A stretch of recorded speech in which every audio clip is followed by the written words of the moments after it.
Okay, so today we're going to do a really quick fire glute session designed to really fire up the abductors and the side of the hip and our glute med. Often our kind of glutes are a bit unbalanced compared to the rest of our body. They should be around some of the strongest group of muscles, but often we kind of overwork our quads or overwork our hamstrings and we neglect our glutes a little bit. And they can also sometimes be quite tight and quite stiff and tense, whether from underuse, sitting at a desk all day, or overuse if you do work them. And so today is going to be a bit of a stretch for them, but a real bit of a hard work for them. So bring yourself down onto your mat or carpet, wherever you're doing your practice. Resting down on that bottom arm, you're more than welcome to have a cushion underneath the head. And our knees want to be bent, feet sitting just in line or behind our bottom. So our first exercise, we come into the clam. We want to be feeling in our back pocket area. If we had jeans on, or if you're doing it in jeans, where your back pocket is, in the center upper part of the glutes, so where a muscle called our glute medius is, that's what we want to be targeting. So thinking about keeping that little mouse house gap under our waist, feet glued together, begin to gently open and close. Imagine you're balancing a glass of water on that top hip, so you're not opening too much, opening and closing. So really quite specific one. If you're not feeling it enough, just bring the feet slightly behind you or slightly further away from you. So this one's going to start off quite nice and gently. And if you can't quite feel it, just even put your hand there and just check that the right muscles are working. So we don't want it to be feeling it too much in the side of the hip, but more in the back of the bottom. And these are going to step up quite quickly today.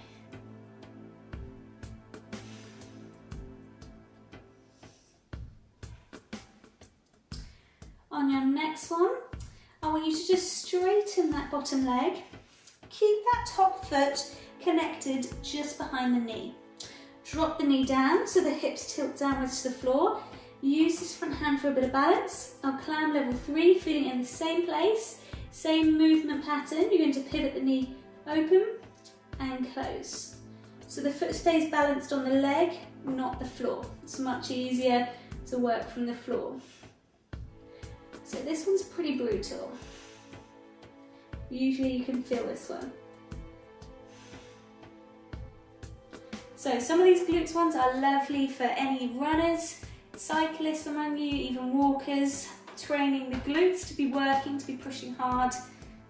I live in Bath, so there's lots of hills all around, and particularly any amount of hill walking, cycling uphill, worst thing ever, does a lot for the glutes. So let's get a few more here.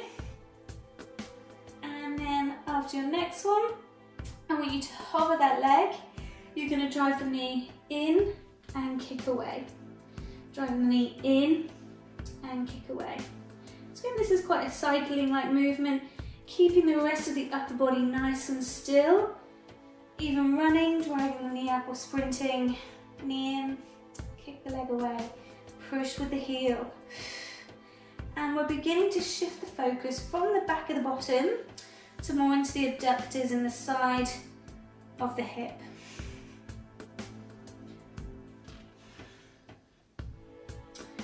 On your next one, kick the leg straight, hold, begin to float the leg forwards and back, kicking forwards and back. Again, keep the rest of the body nice and still.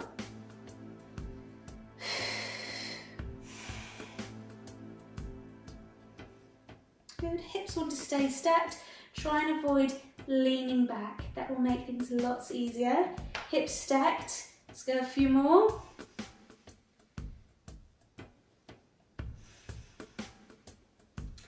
And on your next one, instead of kicking forwards and back, we're going to float the leg up and down. This one's a bit of a brutal one. This is pretty painful. If you want to make it easier, you can do it with a bent knee, shorten the lever. Okay, but these ones are pretty tough.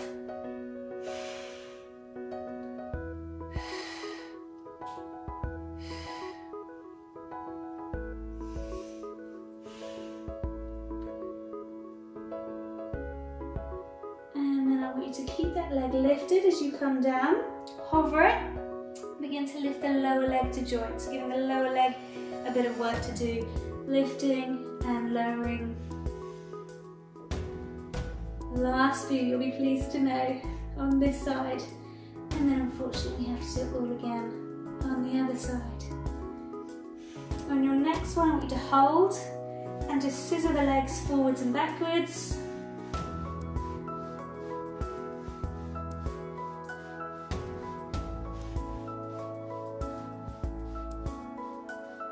And then coming back to the center, you can keep that top leg up if you want to work harder. Pulsing with the top leg for 10, 9, 8, 7, 6, 5, 4, 3, 2, 1. And last one, circling for 10. That is a good burn going on. And then resting down. Oh, give the bottom a bit of a pat out. Before we swap sides, so this leg that you can feel you've been working on top, roll over onto your back, cross it over. That might be enough for you, just to work towards opening that knee, or you can grab the leg on the floor in towards you, just holding in a bit of a stretch.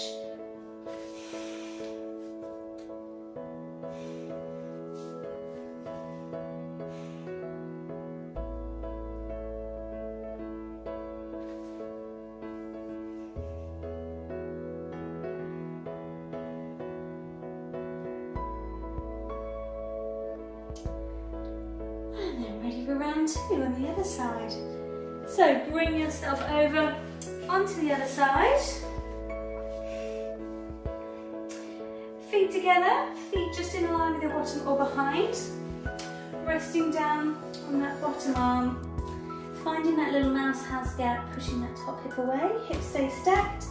Hand just in front for balance. Shoulder relaxed. Begin to open and close in your plan. So remember where you're supposed to be feeling it.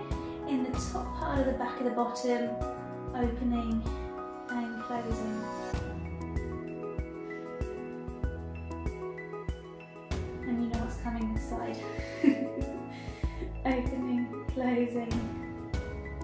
If you can't quite feel it, then move the feet backwards slightly or behind you slightly, further away from you to find that position.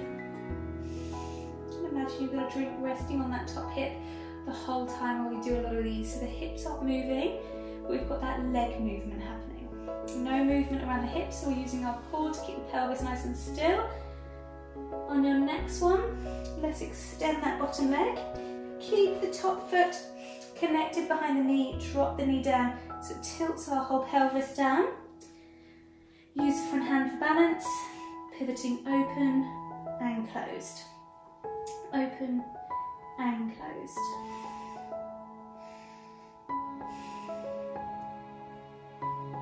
And so the reason why I have my fingertips on the floor is so you don't get white knuckles forcing that hand down, so it's just a really light help to help you balance. Good, last few.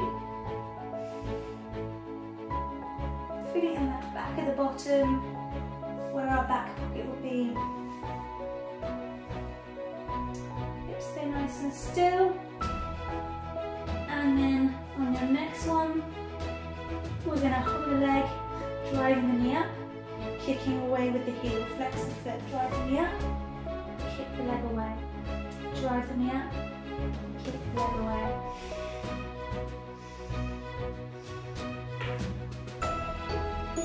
Nice and straight. Upper body stay nice and still.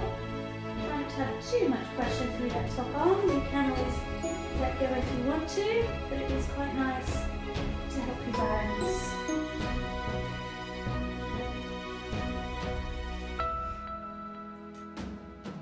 And then on your next one, as you kick the leg away, hold. Begin to sweep the leg forwards and back. Sweeping the leg forwards and back.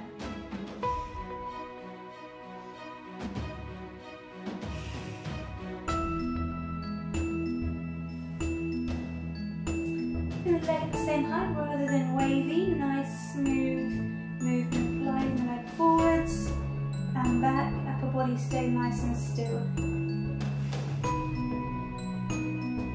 Good, last few. Beginning to feel it more inside of the hip. On your next one, as you come back to the centre, begin to lift and lower. Again, try not to lose that little mouse house gap under the waist. And this is the painful one. So again, that easier option to bend the knee, lift and lower.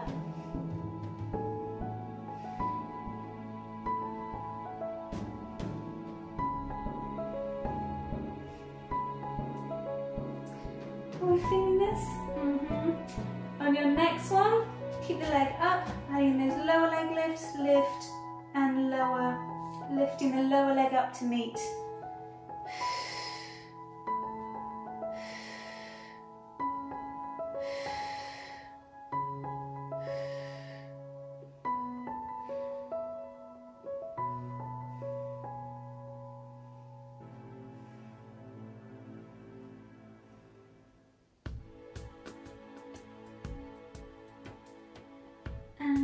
On your next one, holding, scissoring the legs forwards and backwards, kicking.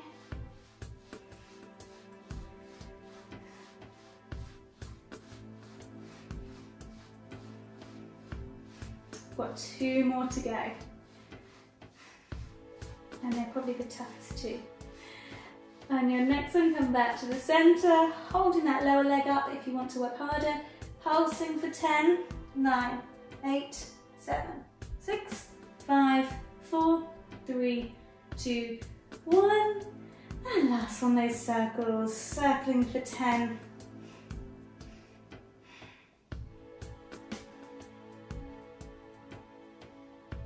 And rest. Oh, give the bottom a little pat out, loosen off. Oh, almost there. I'm going to just do a couple stretches.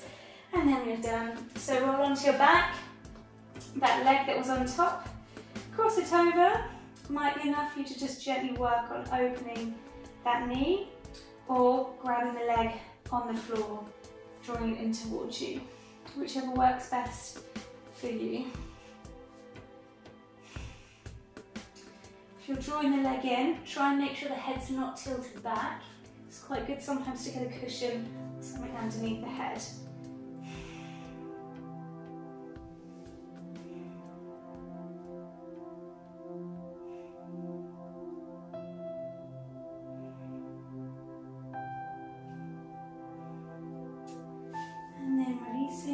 Rolling over onto one side, bring yourself up onto your hands and knees and coming into our pigeon stretch. So there's an easier pigeon and a harder pigeon. So the full pigeon stretch looks like this. You're going to step one leg through, trying to get that foot or that leg as close to sort of horizontal as you can. Back leg out nice and straight, get a few extra inches, tuck the toes under and bring yourself down. That's quite a nice one. It is quite intensive. So with the pigeon, if you're in the full pigeon, you could always place a block or something underneath your bottom. It's not here, it's not sitting having a picnic. It's tilted up, pelvis is level into the floor. Easier option. So stay there if that's comfortable. Easier option, reach one leg behind you, cross it over, gently slide yourself back. So the more you cross that leg over, the more you'll feel it.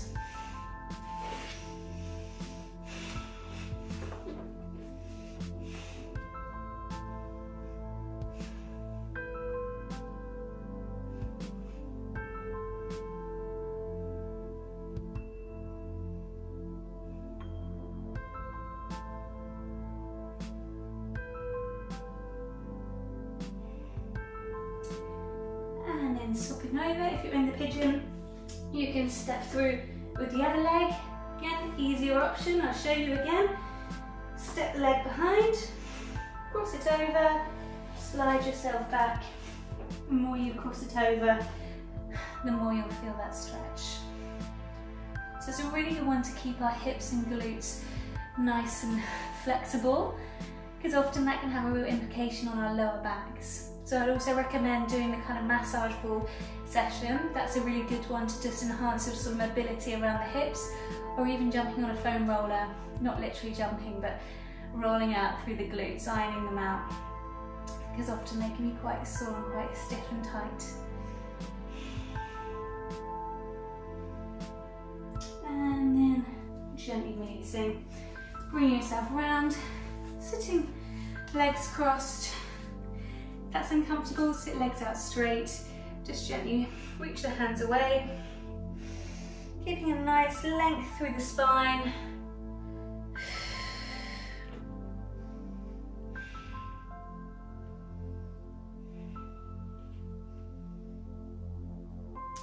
And then releasing. Roll the shoulders back, sitting nice and tall. Give yourselves a big clap, well done. Good work on the glutes. Quick fire glutes can be done anytime, pretty much anywhere, and inflict quite a bit of pain no matter how many times you've done them. So really well done there, good one to focus on. Well done.